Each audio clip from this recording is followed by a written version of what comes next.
ونستغفره ونؤمن به ونتوكل عليه ونعوذ بالله من شرور أنفسنا ومن سيئات أعمالنا من يهده الله فلا مضل له ومن يضلله فلا هادي له أشهد أن لا إله إلا الله وحده لا شريك له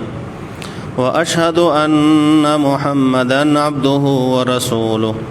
يا أيها الذين آمنوا اتقوا الله حق تقاته ولا تموتن إلا وأنتم مسلمون يا أيها الناس اتقوا ربكم الذي خلقكم من نفس واحدة وخلق منها زوجها وبث منهما رجالا كثيرا ونساء واتقوا الله الذي تساءلون به والأرحام إن الله كان عليكم رقيبا يا أيها الذين آمنوا اتقوا الله وقولوا قولا سديدا يصلح لكم أعمالكم وسلم شر الأمور محدثاتها وكل محدثة بدعة وكل بدعة ضلالة وكل ضلالة في النار إن الله وملائكته يصلون على النبي يا أيها الذين آمنوا صلوا عليه وسلموا تسليما اللهم صل على محمد وعلى آل محمد كما صليت على إبراهيم وعلى آل إبراهيم إنك حميد مجيد اللهم بارك على محمد وعلى آل محمد كما باركت على إبراهيم وعلى آل إبراهيم إنك حميد مجيد أعوذ بالله السميع العليم وبوجهه الكريم وسلطانه القديم من الشيطان الرجيم من همزه ونفخه ونفثه بسم الله الرحمن الرحيم إلا تنصروه فقد نصره الله إذ أخرجه الذين كفروا ثاني اثنين إذ هما في الغار إذ يقول لصاحبه لا تحزن إن الله معنا فأنزل الله سكينته عليه وأيده بجنود لم تروها وجعل كلمة الذين كفروا السفلى وكلمة الله هي العليا والله عزيز حكيم.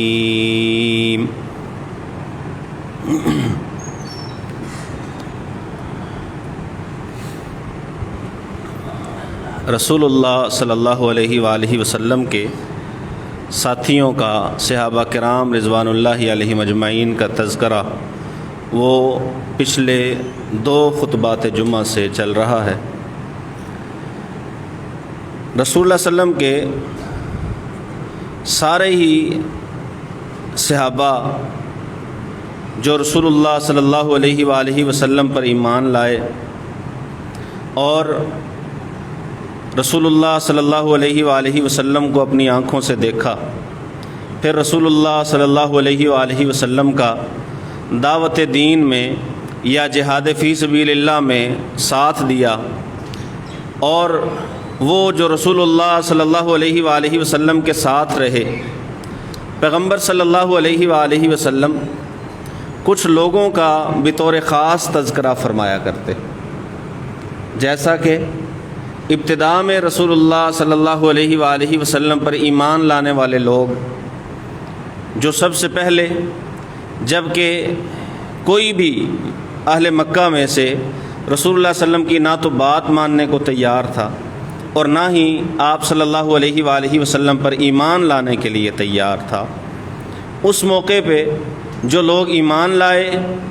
اور رسول اللہ صلی اللہ علیہ وسلم کی بات کو ماننا تسلیم کیا، رسول اللہ صلی اللہ علیہ وسلم ان کا تذکرہ بھی بطور خاص کیا کرتے تھے، اور قرآن مجید نے بھی ان کی اہمیت کو اجاگر کرتے ہوئے بیشتر آیتیں قرآن مجید میں نازل فرمائیں، جیسے والسابقون الاولون کہ سبقت لے جانے والے اور سب سے پہلے وہ مہاجرین میں سے ہوں یا انصار میں سے ہوں، اس کا قرآن مجید نے باقاعدہ تذکرہ فرمایا۔ رسول اللہ صلی اللہ علیہ وآلہ وسلم اسلام کے لیے سب سے پہلے تشدد کا نشانہ بننے والے آل یاسر جناب عمار رضی اللہ تعالی عنہ، ان کا رسول اللہ صلی اللہ علیہ وسلم بطور خاص تذکرہ فرماتے، اور رسول اللہ صلی اللہ علیہ وسلم جناب سعد ابن ابی وقاص رضی اللہ تعالی عنہ، جنہوں نے سب سے پہلے دین اسلام کے لیے رسول اللہ صلی اللہ علیہ وآلہ وسلم کے ساتھ کھڑے ہو کے اسلام کے لیے تیر چلایا، رسول اللہ صلی اللہ علیہ وسلم ان کا تذکرہ بطور خاص فرمایا کرتے۔ وہ جو اسلام کی پہلی شہیدہ جس نے اسلام کے لیے اپنی جان کی پرواہ نہ کی،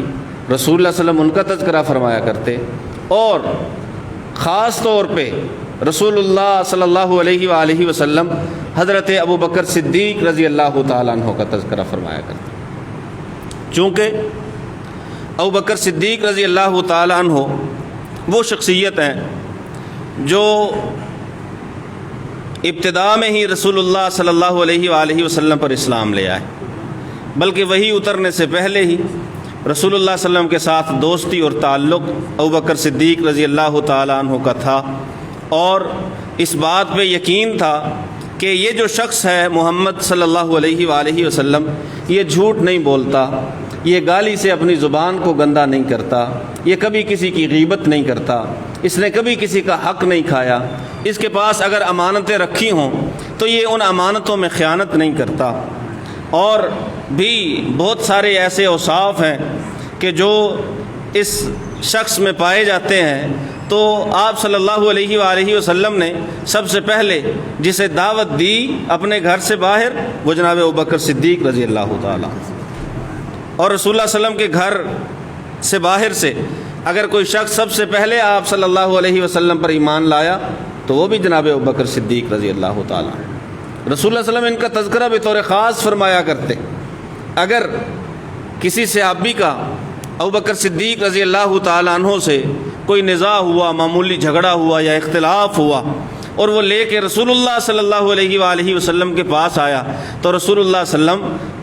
اس شکایت لے کے آنے والے کو یہ کہا کرتے تھے کہ دیکھو ابو بکر وہ ہے، جب لوگوں نے مجھے جھٹلایا تو اس نے مجھے سچا مانا۔ ابو بکر وہ ہے جب لوگ مجھے نہتہ کرنا چاہتے تھے، مال چھیننا چاہتے تھے، یہ وہ ہے جس نے مجھے مال دیا۔ جب وہ مجھے گھر سے نکالنا چاہتے تھے، یہ وہ ہے جس نے مجھے گھر پیش کیا۔ یہ ابوبکر صدیق رضی اللہ تعالیٰ عنہ کے بارے میں رسول اللہ صلی اللہ علیہ وسلم فرمایا کرتے، اور یہ ایک بار ہی نہیں بلکہ آپ صلی اللہ علیہ وآلہ وسلم نے تو یہاں تک فرمایا، لوگوں دنیا میں جس نے بھی مجھ پر جتنے احسان کیے ہیں، میں نے دنیا میں ان احسانوں کا بدلہ چکا دیا۔ جتنے بھی کسی نے احسان کیے، فرمایا رسول اللہ صلی اللہ علیہ وسلم نے، میں نے ان احسانات کا بدلہ اسے دے دیا، چکا دیا، سوائے ابو بکر رضی اللہ تعالیٰ عنہ کے کہ ان کا احسانوں کا بدلہ جو ہے نا وہ میں اللہ تعالیٰ سے قیامت کے دن لے کے دوں۔ کیونکہ یہ حضرت ابوبکر صدیق رضی اللہ تعالیٰ عنہ رسول اللہ صلی اللہ علیہ وآلہ وسلم کے اس قدر ساتھ رہے اور ساتھ نبھایا۔ ابتدائے اسلام میں جو تکلیف رسول اللہ صلی اللہ علیہ وسلم کو آئی، ویسی ہی تقریباً ویسی ہی تکلیف جناب ابوبکر صدیق رضی اللہ تعالیٰ عنہ نے برداشت کی، اور رسول اللہ صلی اللہ علیہ وسلم ان کے احسانات کا تذکرہ کیوں نہ کرتے کہ سارے مکہ والے جب رسول اللہ صلی اللہ علیہ وسلم کے خلاف کھڑے ہوتے، اگر کسی کو رسول اللہ صلی اللہ علیہ وسلم کے ساتھ کھڑا دیکھا جا سکتا تھا تو وہ جناب ابوبکر صدیق رضی اللہ تعالیٰ عنہ۔ اللہ تعالیٰ نے قرآن مجید میں ایسے لوگوں کا تذکرہ کیا کہ جو لوگ دل و جان سے اللہ اور اس کے رسول صلی اللہ علیہ وسلم کی بات مانتے ہیں، اطاعت کرتے ہیں۔ اللہ رب العزت نے کہا کہ ایسے لوگ تو قیامت کے دن نبیوں کے ساتھ ہوں گے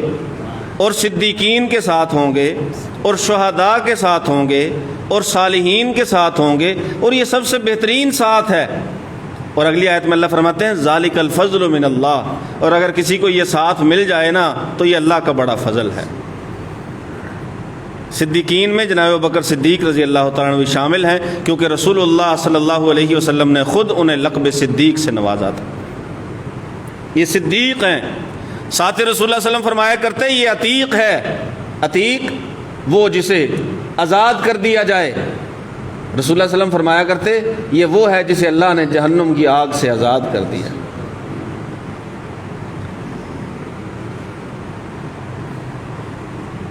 ظاہر ہے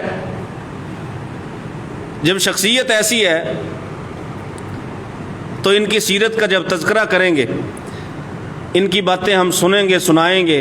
یا پڑھیں گے تو ہمارے ایمان میں اضافہ ہوگا، اور کیسے انہوں نے رسول اللہ صلی اللہ علیہ وسلم کا ساتھ دیا،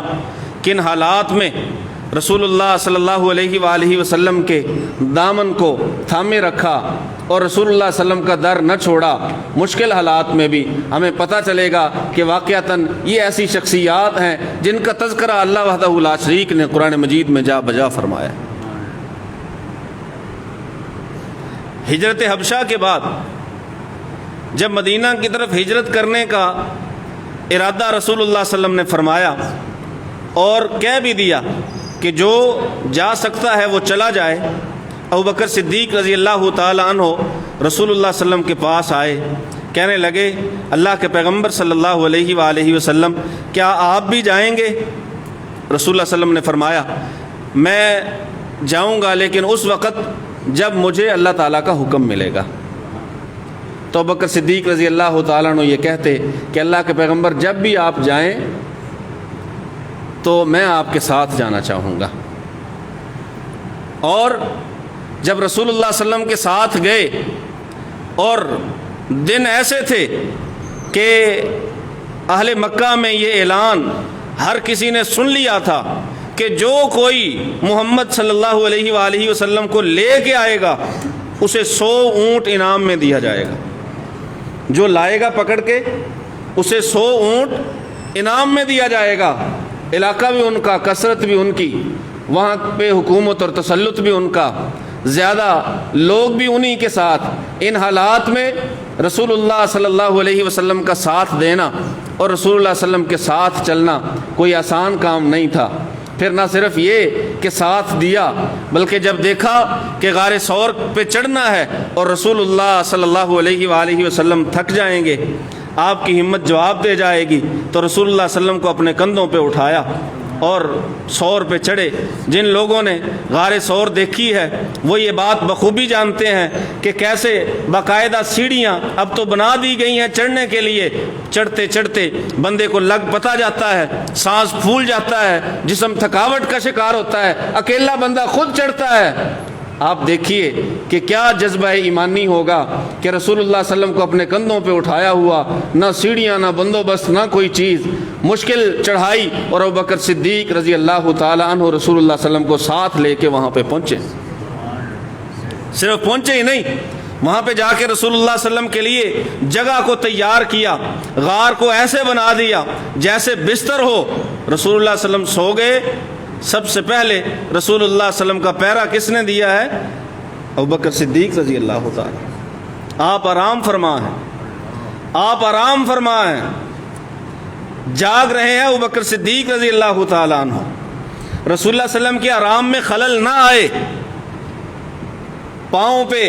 تکلیف دینے والی چیز کے ڈس لینے کے بعد بھی ہلتے نہیں ہیں، حرکت نہیں کرتے کہ آپ کے آرام میں خلل نہ آئے۔ رسول اللہ صلی اللہ علیہ وسلم جاگتے ہیں، پوچھتے ہیں ہوا کیا ہے؟ تکلیف کی اتنی شدت ہے، آنکھوں سے آنسو جاری ہیں۔ کہا اللہ کے پیغمبر یہ سوراخ باقی تو میں نے سارے بند کر دیے تھے، جس سوراخ کو بند کرنے کے لیے کوئی چیز نہیں تھی میں نے وہاں پہ اپنا پاؤں رکھ دیا تھا، یہ پاؤں پہ کسی موذی چیز نے ڈس لیا ہے، شدت، بڑی تکلیف شدت کی ہے۔ رسول اللہ صلی اللہ علیہ وسلم نے فرمایا ادھر لاؤ۔ آپ نے اپنا لعاب مبارک، اپنا پاکیزہ تھوک جناب ابوبکر صدیق رضی اللہ تعالیٰ عنہ کی ایڑی پہ لگایا اور کہنے لگے ایڑی ایسے ہوگی جیسے کبھی اس میں درد ہوا ہی نہیں تھا۔ یہ رسول اللہ صلی اللہ علیہ وسلم نے کچھ چند ایک صحابی اور ہیں جنہوں نے رسول اللہ صلی اللہ علیہ وسلم کے تھوک مبارک کی، لعاب مبارک کی برکت کو اور اس کے اثر کو دیکھا ہے۔ ان میں جناب علی المرتضیٰ رضی اللہ تعالی عنہ ہیں۔ غزوہ خیبر کے موقع پہ رسول اللہ صلی اللہ علیہ وسلم نے ان کی آنکھوں پہ اپنا لعاب مبارک لگایا، اور ایک اور صحابی عبداللہ بن عتیق رضی اللہ تعالی عنہ، رسول اللہ صلی اللہ علیہ وسلم نے ایک مہم پہ بھیجا تھا، وہاں کسی اونچی جگہ سے چھلانگ لگانی پڑی، نیچے گرے ہیں تو ایسے ایڑی کے پاس سے پاؤں میں مونچھ آ گئی، آئے رسول اللہ صلی اللہ علیہ وسلم کے پاس، چلا بھی نہیں جا رہا، رسول اللہ صلی اللہ علیہ وسلم نے لعاب مبارک لگایا۔ کہتے ہیں مجھے احساس ہی نہیں تھا کہ اتنی تکلیف کے بعد اس قدر آرام کسی بندے کو مل سکتا ہے، اور وہ بھی فوراً۔ یہ رسول اللہ صلی اللہ علیہ وسلم۔ جناب جابر کے گھر غزوہ خندق کے موقع پہ بیوی نے کہا بلا لائے ہو اتنے سارے صحابہ کو، میں نے تو کہا تھا صرف اللہ کے پیغمبر کو لانا ہے،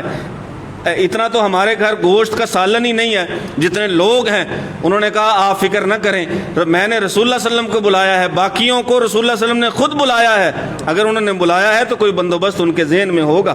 اس ہنڈیا میں رسول اللہ صلی اللہ علیہ وسلم اپنا لعاب مبارک ڈالتے ہیں۔ جابر کہتے ہیں ہم حیران ہیں، رسول اللہ صلی اللہ علیہ وسلم نے منع کر دیا تھا آنے سے پہلے، جب تک میں نہ آؤں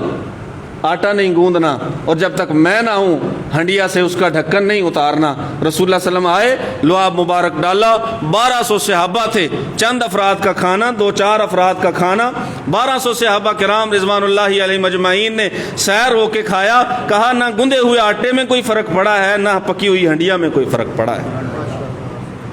لعاب مبارک لگایا ابوبکر صدیق رضی اللہ تعالیٰ عنہ کی ایڑیوں پہ، اللہ وحدہ لا شریک نے شفا دے دی۔ اور آپ دیکھیے کہ جب ابوبکر صدیق رضی اللہ تعالیٰ عنہ پریشان ہوئے، پریشان اس وجہ سے ہوئے کہ ہم تو یہاں پہ چھپے ہوئے ہیں، لوگ ہر طرف پھر رہے ہیں، پھرتے پھرتے لوگ غار ثور تک پہنچ گئے، غار ثور تک پہنچ گئے، غار ثور کے منہ تک پہنچ گئے، حتیٰ کہ ان کے پیروں کو ابوبکر صدیق رضی اللہ تعالیٰ عنہ نے دیکھا کہ لوگ آ گئے ہیں، ان کے پاؤں نظر آ رہے ہیں۔ کہ اللہ کے پیغمبر اگر کسی نے اپنے پاؤں کی طرف اب دیکھ لیا ہم پکڑے جائیں گے۔ رسول اللہ صلی اللہ علیہ وسلم نے فرمایا ابو بکر ان دو کے بارے میں تیرا کیا خیال ہے جن کا تیسرا اللہ ہے؟ اور اللہ وحدہ لا شریک نے قرآن مجید کی سورہ توبہ میں کہا ہے لوگو اگر تم محمد صلی اللہ علیہ وسلم کی مدد نہیں نہ کرو گے تو اللہ تعالیٰ نے تو اس کی مدد کی ہے جب اسے کافروں نے گھر سے نکال دیا تھا۔ ثانی اثنین، کوئی نہیں تھا، دو تھے، اور جو دوسرا تھا اس نے کہا غار میں کہ پریشانی ہو رہی ہے، تو اے محمد صلی اللہ علیہ وسلم آپ نے اپنے ساتھی کو کہا تھا لا تحزن، فکر کرنے کی ضرورت ہی نہیں ہے، ان اللہ معنا، اللہ وحدہ لا شریک ہمارے ساتھ ہے، اللہ ہمارے ساتھ ہے۔ آپ آزمائش کی اس گھڑی کا میرے خیال میں تصور اور اندازہ بھی نہیں کر سکتے جو ابوبکر صدیق رضی اللہ تعالیٰ عنہ نے رسول اللہ صلی اللہ علیہ وسلم کا ساتھ دیتے ہوئے بھگتا ہے۔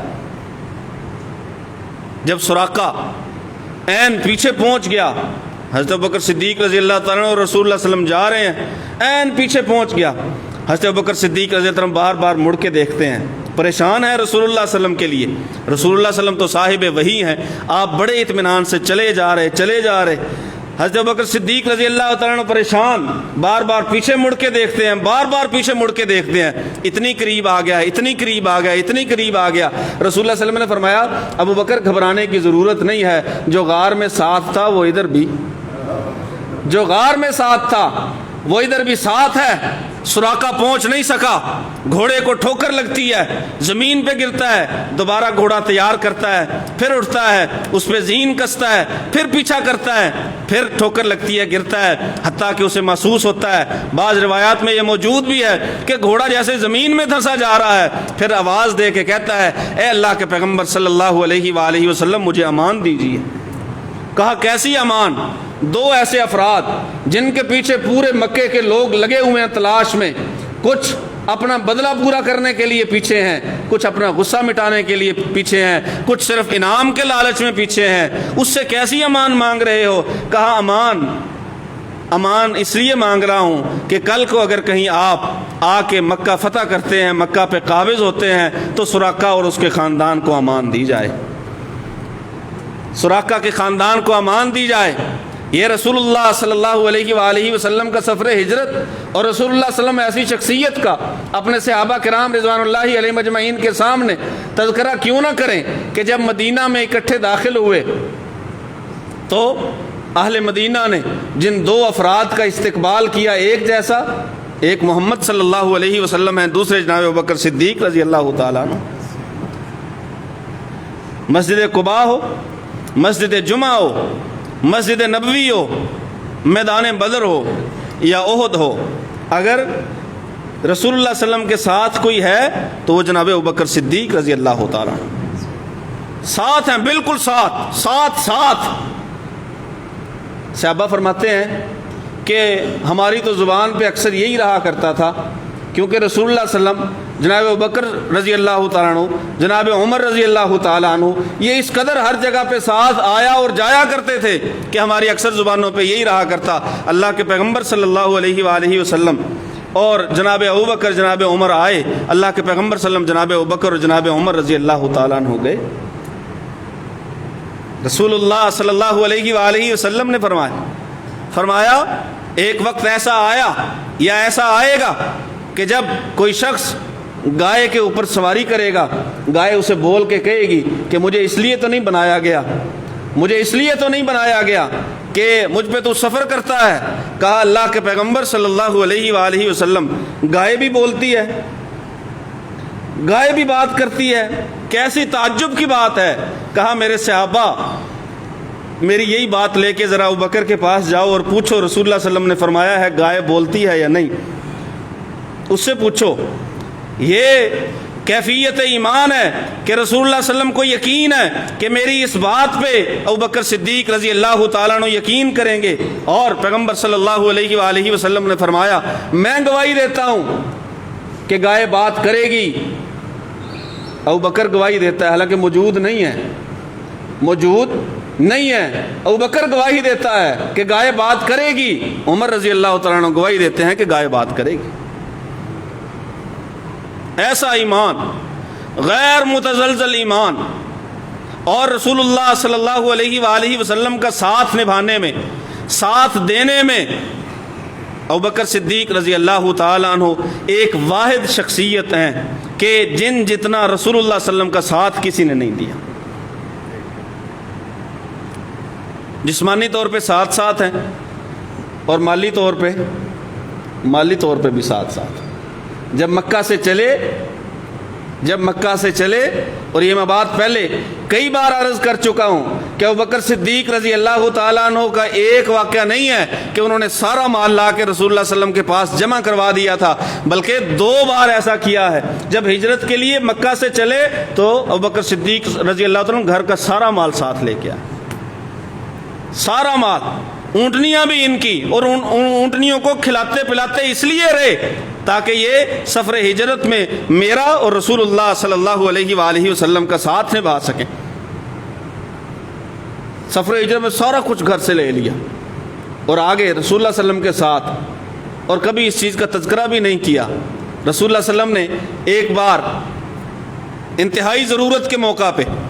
جب اپنے صحابہ کرام رضوان اللہ علیہ مجمعین سے مال مانگا، ابوبکر صدیق رضی اللہ تعالیٰ عنہ سے رسول اللہ صلی اللہ علیہ وسلم نے پوچھا اتنا کچھ لے آئے ہو، گھر میں کچھ چھوڑا ہے کچھ؟ کہا گھر میں تو پھر اللہ اور اس کا رسول ہی ہیں، جسے اس بات کی پرواہ ہی نہ ہو۔ پہلا مومن، سب سے بڑا مومن، ایسا مومن جس کے ایمان کی قرآن گواہی دیتا ہے، اور ان مومنوں میں سب سے بڑا مومن جن مومنوں کے ایمان کو اللہ وحدہ لا شریک نے ہمارے لیے نمونہ بنا دیا، ویسا ایمان لاؤ گے تو کامیاب ہو۔ ان میں سب سے بڑا مومن ابوبکر صدیق رضی اللہ تعالیٰ، اور رسول اللہ صلی اللہ علیہ وآلہ وسلم کو اعتماد کس قدر ہے ابوبکر صدیق رضی اللہ تعالیٰ عنہ پہ آخری وقت آیا، لوگوں کو فکر امامت لاحق ہوا۔ یہ آج فکر امامت نہیں لاحق ہوا، اس وقت جب رسول اللہ صلی اللہ علیہ وسلم بیمار تھے، شدید بیمار، اور صحابہ کرام رضوان اللہ علیہم اجمعین یہ دیکھ پا رہے تھے کہ رسول اللہ صلی اللہ علیہ وآلہ وسلم کا ہو سکتا ہے آخری وقت ہو، تو رسول اللہ صلی اللہ علیہ وسلم نے فرمایا اب میری جگہ پہ امامت کے لیے ابوبکر رضی اللہ تعالیٰ عنہ کو کھڑا کر دو۔ رسول اللہ صلی اللہ علیہ وسلم سے کہا گیا، بلکہ حضرت عائشہ رضی اللہ تعالیٰ عنہ نے کہا کہ اللہ کے پیغمبر صلی اللہ علیہ وآلہ وسلم یا رسول اللہ صلی اللہ علیہ وسلم سے تو بات نہ کی، لیکن کسی اور کو کہہ دیا کہ میرے والد جو ہیں وہ کمزور دل والے ہیں، رسول اللہ صلی اللہ علیہ وسلم موجود نہ ہوں اور وہ آپ کے مصلی پہ کھڑا ہو جائیں، وہ اس چیز کو برداشت نہیں کر پائیں گے۔ تو اس لیے اے پیغمبر صلی اللہ علیہ وسلم آپ حکم دیجئے عمر رضی اللہ تعالیٰ عنہ کو، وہ مضبوط آدمی ہیں، دل کے بھی مضبوط ہیں، جسم کے بھی مضبوط ہیں، ارادوں کے بھی مضبوط، آپ انہیں حکم دیجئے کہ وہ مصلی امامت پہ کھڑے ہو جائیں۔ رسول اللہ صلی اللہ علیہ وسلم نے فرمایا یأبی اللہ والمؤمنون الا بأبی بکر، اللہ اور مومن دونوں ہی ابو بکر کے علاوہ کسی اور کو میرے بعد امام نہیں مانتے۔ اگر نیابت ہے تو ابو بکر رضی اللہ تعالیٰ عنہ کے پاس ہے۔ خاتون آئی رسول اللہ صلی اللہ علیہ وسلم سے، مسائل پوچھے،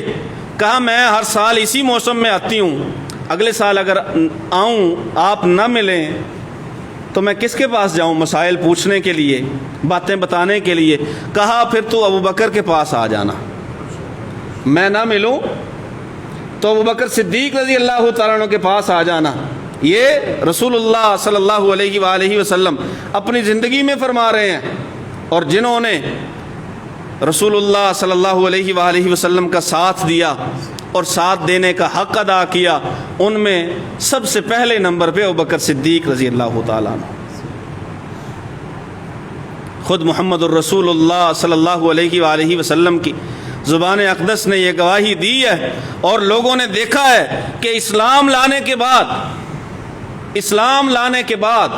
کوئی ایک دن بھی ایسا نہیں ہے کہ ابوبکر صدیق رضی اللہ تعالیٰ عنہ اللہ کے دین کا کام کرنے سے پیچھے رہے ہوں یا اللہ کے دین کے کام میں مصروف نہ رہے ہوں، کوئی ایک دن بھی ایسا نہیں ہے۔ اسلام لانے کے بعد فارغ دن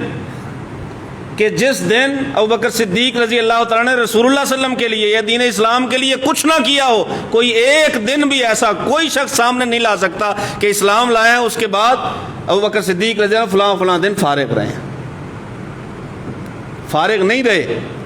بلکہ ہر لمحہ، ہر وقت، ہر دن رسول اللہ صلی اللہ علیہ وآلہ وسلم کے ساتھ رہے ہیں، اور رسول اللہ صلی اللہ علیہ وسلم کے گھر کو، حجرے کو جب لوگوں نے دیکھا کہ آپ صلی اللہ علیہ وسلم نے اپنے حجرے کا دروازہ مسجد نبوی کے اندر کھولا ہوا ہے، تو انہوں نے بھی اپنے چھوٹے چھوٹے دروازے جو ہے وہ مسجد نبوی میں کھول لیے، جو پاس گھر تھے، کہ اسی طرف مسجد نبوی کے سین میں کھلتے رہیں گے، یہاں سے نکلیں گے مسجد میں واپس آ جائیں گے۔ جب رسول اللہ صلی اللہ علیہ وسلم نے دیکھا کہ بہت سارے لوگوں نے اپنے کھڑکیاں، دروازے مسجد میں کھول دیے ہیں، کہا لوگوں یہ جو مسجد میں جن جن کے دروازے کھلتے ہیں نا، دروازوں کو بند کر دو، الا خوخۃ ابی بکر، لیکن ابو بکر کا دروازہ بند نہیں کرنا۔ یہ جنہوں نے کھڑکیاں دروازے کھولے ہیں سب کے بند کرو، لیکن ابوبکر صدیق رضی اللہ تعالیٰ عنہ کا دروازہ بند یہ نہیں بند کرنا۔ یہ رسول اللہ صلی اللہ علیہ وآلہ وسلم نے انہیں اہمیت دی، اور آپ دیکھیے کہ رسول اللہ صلی اللہ علیہ وآلہ وسلم کا ساتھ اللہ نے کس قدر عطا فرمایا اور اس ساتھ کو قائم رکھا کہ رسول اللہ صلی اللہ علیہ وسلم کی قبر بنی حجرہ عائشہ میں، ابوبکر صدیق رضی اللہ تعالیٰ عنہ فوت ہوئے، قبر بنی حجرہ عائشہ میں، ساتھ ہی رسول اللہ صلی اللہ علیہ وسلم کے ساتھ ہی، رسول اللہ صلی اللہ علیہ وسلم کے بالکل ساتھ حضرت ابوبکر صدیق رضی اللہ تعالیٰ عنہ کی قبر بنائی گئی۔ اور رسول اللہ صلی اللہ علیہ وآلہ وسلم نے اپنے زندگی میں یہ بھی فرمایا تھا کہ قیامت کے دن جب اللہ وحدہ لا شریک ہمیں اٹھائیں گے اور ہم اللہ کے دربار میں پیش ہوں گے، میری ایک طرف ابو بکر ہوں گے، دوسری طرف عمر بن خطاب ہوں گے رضی اللہ تعالیٰ عنہ۔ ایک طرف یہ اور دوسری طرف، اور آپ دیکھیے ابوبکر صدیق رضی اللہ تعالیٰ عنہ نے اپنے دور خلافت میں ایسے لوگوں کے خلاف سب سے پہلا فیصلہ جو انہوں نے کیا وہ رسول اللہ صلی اللہ علیہ وسلم اپنی زندگی کے آخر میں اسامہ کا لشکر جو ہے اسے بھیجنے کی تیاری کر چکے تھے، لیکن رسول اللہ صلی اللہ علیہ وسلم وفات پا گئے۔ پھر یہ معاملہ تھوڑا سا ٹھنڈا ہو گیا اور لوگوں نے کہا اب لشکر اسامہ کو اس مہم پہ نہ بھیجا جائے، کیونکہ رسول اللہ صلی اللہ علیہ وسلم کی وفات کے بعد معاملات اور ہیں۔ ابوبکر صدیق رضی اللہ تعالیٰ نے کہا نہیں، یہ جو لشکر ہے یہ رک نہیں سکتا، اور سیرت رسول پہ عمل کرتے ہوئے اسامہ رضی اللہ تعالیٰ عنہ کے ساتھ ساتھ جا کے ساتھ بھاگتے جاتے ہیں، نصیحت کرتے جاتے ہیں اور ہدایات دیتے جاتے ہیں، ویسے ہی جیسے کسی دور میں رسول اللہ صلی اللہ علیہ وسلم کیا کرتے تھے۔ پھر جن لوگوں نے کہا کہ اب رسول اللہ صلی اللہ علیہ وسلم چلے گئے اور اب دین کی ضرورت نہیں ہے، مرتد ہوئے، ابوبکر صدیق رضی اللہ تعالیٰ عنہ ان کے خلاف تلوار لے کے نکلے۔ لوگوں نے کہا ان سے لڑنے جائیں گے، یا جنہوں نے زکوٰۃ دینے سے انکار کر دیا ان سے لڑنے جائیں گے۔ کیا کریں گے؟ جو لوگ نماز پڑھتے ہیں زکوٰۃ نہیں دیتے، کیسے لڑو گے ان سے؟ کہا اللہ کے پیغمبر صلی اللہ علیہ وسلم کے دور میں اگر کوئی شخص رسی کا ایک ٹکڑا دیا کرتا تھا، اب نہیں دے گا تو ابوبکر جا کے اس سے لڑے گا۔ مرتدین کے خلاف، منکرین زکوٰۃ کے خلاف اور جھوٹے نبوت کے دعوے داروں کے خلاف سوا دو سال جو ہیں انتہائی مصروف رہے انہی مہمات میں کہ اللہ کے پیغمبر صلی اللہ علیہ وآلہ وسلم کی باتوں کو کوئی نیچا نہ دکھائے۔ موت کا وقت آیا، بیمار ہوئے، کہنے لگے بتاؤ آج دن کیا ہے؟ کہا دن سوموار کا ہے۔ کہا پھر میرے پیغمبر صلی اللہ علیہ وآلہ وسلم بھی سوموار کے دن فوت ہوئے۔ جیسے رسول اللہ صلی اللہ علیہ وسلم نے 63 برس عمر پائی، حضرت ابوبکر صدیق رضی اللہ تعالیٰ نے بھی 63 برس عمر پائی، سوموار کے دن ہی۔ اور اس بات کو پسند کر رہے تھے اسی دن کہ اسی دن رسول اللہ صلی اللہ علیہ وسلم فوت ہوئے تھے۔ اسی دن اللہ وحدہ لا شریک نے جناب ابوبکر صدیق رضی اللہ تعالیٰ عنہ کو اپنے پاس بلایا، اکٹھے رہے، دنیا میں بھی دین اسلام کی خدمت میں بھی اللہ نے سلایا بھی اکٹھا، اور اللہ وحدہ لا شریک اٹھائیں گے بھی اکٹھا۔ اس لیے اللہ وحدہ لا شریک نے فرمایا ہے کہ جو حقیقی معنوں میں اللہ اور رسول کی پیروی کرے گا اس کو اللہ ساتھ نصیب فرمائیں گے، نبیوں کا، صدیقین کا، شہداء کا اور صالحین کا، اور اس سے اچھا ساتھ ہو ہی نہیں سکتا۔ اللہ سے دعا ہے اللہ سن سمجھ کر عمل کی توفیق نصیب فرمائے۔ وما علیہ